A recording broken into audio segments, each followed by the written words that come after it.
सरस्वतीं व्यासं ततो जयमुदीरयेत्।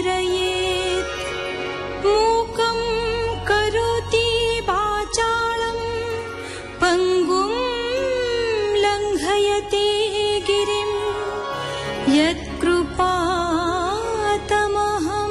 वन्दे परमानन्दमाधवम्।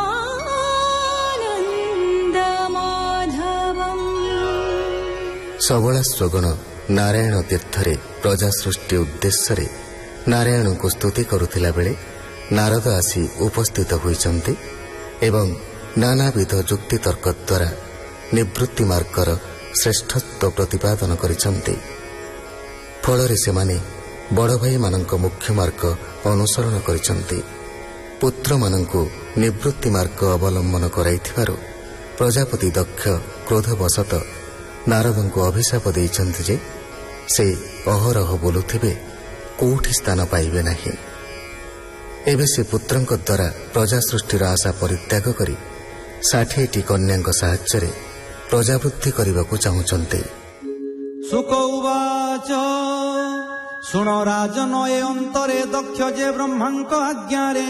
भारी जा असिग्निंकठारे 60 कन्या जन्माइले। दैत्य कन्या पत्नी त्वष्टार रचना नाम से कन्यार एहांक सुत शुण नृप सन्निवेश जे विश्वरूप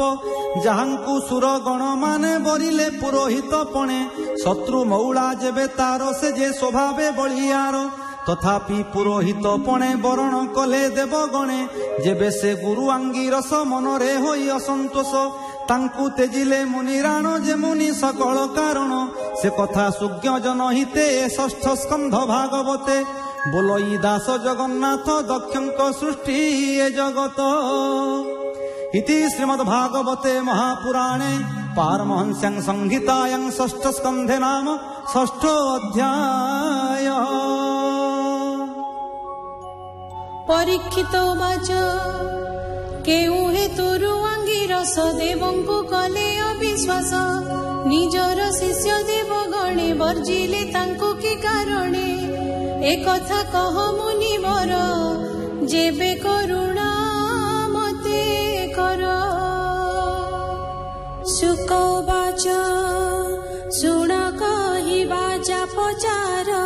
जेहेतु छाड़िले अमर एक काଳରେ पुरुहूत ऐश्वर्य होई विहोलित निरते असत मार्गरे प्रवृत्त हेले से गर्भरे पवन वसु रुद्रगण आदित्य जेते रुभुकोण विश्वदेव साध्य सहिते अश्विनी कुमार समेते सिद्ध गंधर्व जे चारण ब्रह्मा शंकर मुनिगण किन्नर विद्याधर गण सेवित अपसरमान पतंग उर गजे आदि सेवंती जे जाहा प्रसिद्धि स्तुति करन्ति बंदीगण आस्थाने बसी मघवान ललिते केहु गीत गाई चामर धरी के बिंचाई चंद्रमंडल प्राय होई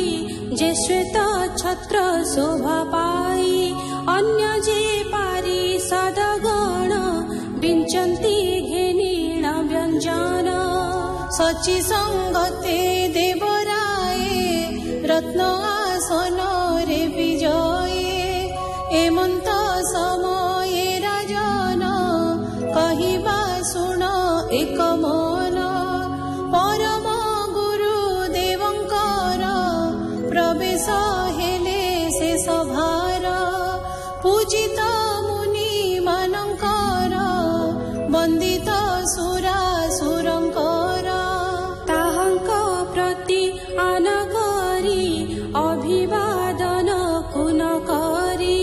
एमंते मुनिंकी देखिले इंद्र आसनो न उठिले सेठारु शीघ्रे अंगिरस मौने मंदिरे प्रवेश श्रीमदे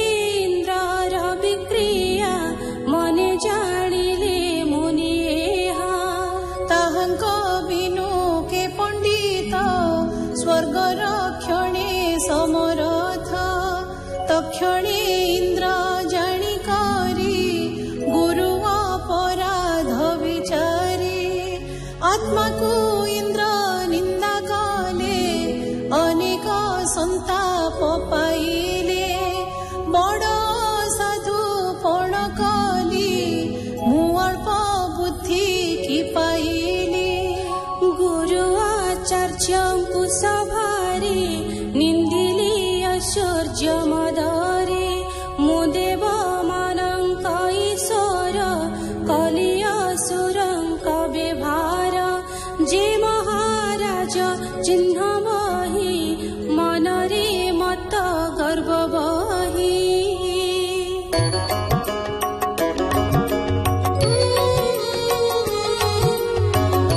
ଧର୍ମଧରତା ଯେଉଁମାନେ ସାଧୁ ପଣ୍ଡିତ ଯେତେ ଜନେ ତାହାଙ୍କୁ ଦେଖି ନ ଉଠନ୍ତି ସେମାନେ ଧର୍ମ ନ ଜାଣନ୍ତି କୁପଥ ଦେଖାନ୍ତି ଯେ ଜନ ନରକେ ପଡ଼ନ୍ତି ବହନ ତାହାଙ୍କ ବୋଲ ଯେ କରନ୍ତି ପାଷାଣ ଭେଳା ଆବୋରନ୍ତି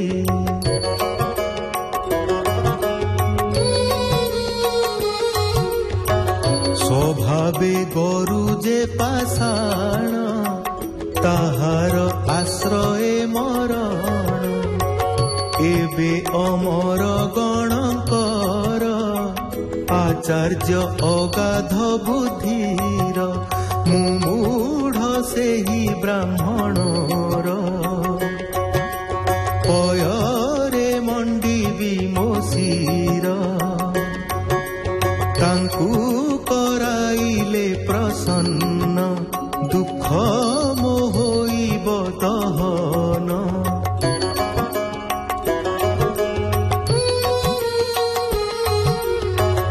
ଏମନ୍ତ ଚିନ୍ତା ମନେ କରି ଗୁରୁ ଭୁବନେ আগু সরি গুরু তা আগমন দেখি গৃহকু গলে যে উপেক্ষি গুরু দর্শন ন পাই ভয় শোকরে যুক্ত হই আত্মার অকুশল জানি চিন্তিত হেলে বজ্রপাণি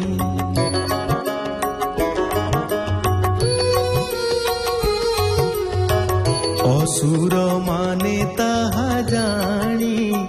শুক্র মন্ত্রণা পরিমাণি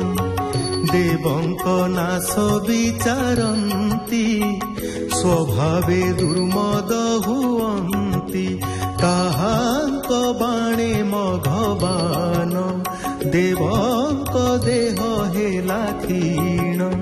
ব্রহ্মা ছামুকু দেবে গলে এ সর্ব কথা নিবেদি